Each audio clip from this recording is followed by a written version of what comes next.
Stop smoking. You might think what's the worry about smoking? Meh, just cancer.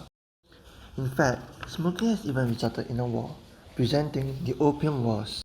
In the 18th century, the British demand for Chinese luxury goods caused a trade imbalance between China and Britain. Trade was conducted in the port of Canton, now known as Guangzhou. Silver was used by the British to purchase these goods, and with the addition of the Canton system, the British had to suffer huge trade deficits. Still, trading in China was lucrative for both the British and Chinese. Decades passed, and trade flourished in Canton. Everybody was happy. However, as years went on, the British were getting more reluctant to give away their silver. The British began to grow opium in India, which was then under their control, with the idea of countering the trade imbalance between both countries. The sale of opium in China began in 1781. What started as a curiosity soon turned into punishing addiction which would rob people of their lives. Many people who stopped ingesting opium suffered chills, nausea, and cramps, and sometimes died. Most importantly, Chinese officials feared for the collapse of their country if the opium trade was left unchecked. Opium trade was subsequently banned in 1796. Where is my loophole? Ah, there. And so, the British continued to illegally trade opium in offshore warehouses. By 1838, the British were selling 1,400 tons of opium annually to China. 大胆，以为我是傻瓜吗？ In 1839, Lin Zexi was appointed with the task of eradicating opium from China. He wrote a letter appealing to Queen Victoria's moral reasoning. However, the letter never reached the Queen. That did not stop Lin. He seized opium stockpiles from warehouses and the 13 factories as well as the British ships in Chinese waters. On 3rd of June, the seized opium was destroyed in public on Yunnan Beach. Just imagine how furious the British were. Tensions escalated in July when a group of drunk British sailors cleared a Chinese man. However, the superintendent of trade in China, Charles Elliot, refused to turn over the suspects for fear of them being cleared, but instead held a trial under British law.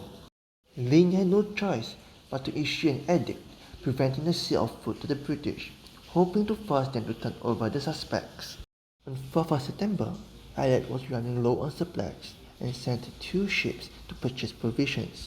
However, they were stopped by 3 Chinese war junks. Allow us to learn, and no harm will befall you.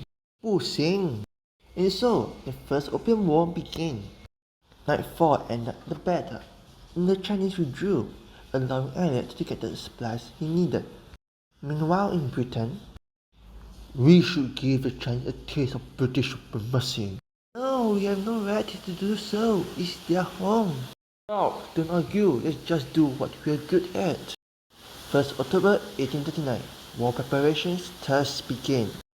In late October, a merchant ship persuaded the governor of Canton to illegally unload his goods at Chumpi, an island near Canton. Since he had no opium on his ship, he was thus granted permission. However, Elliot did not want others to follow the same example, and thus he blocked British ships from sailing to Canton. On 3rd of November, the Royal Saxon attempted to sail to Canton, regardless of Elliot's warnings. A fleet of Chinese junks and fire rafts were sent out to escort the Royal Saxon safely to Canton, and a battle ensued. However, the Chinese fleet was defeated. Before you ask, what were the Chinese doing? How useless can they be for not winning the Battle of Chumpi despite overwhelming odds and their home ground advantage?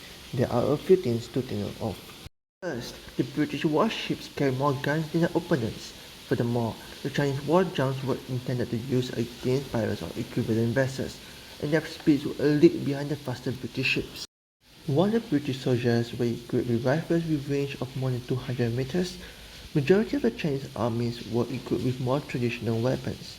Weapons used in the medieval times such as the sword and bow and arrow due to the lack of guns. Even the minority who were lucky to get guns. The guns had only an effective range of 100 meters, way shorter than the British. Chinese cannon technology was also considered to be a whopping 200 years behind that of the British. It was like an ape fighting against a rock.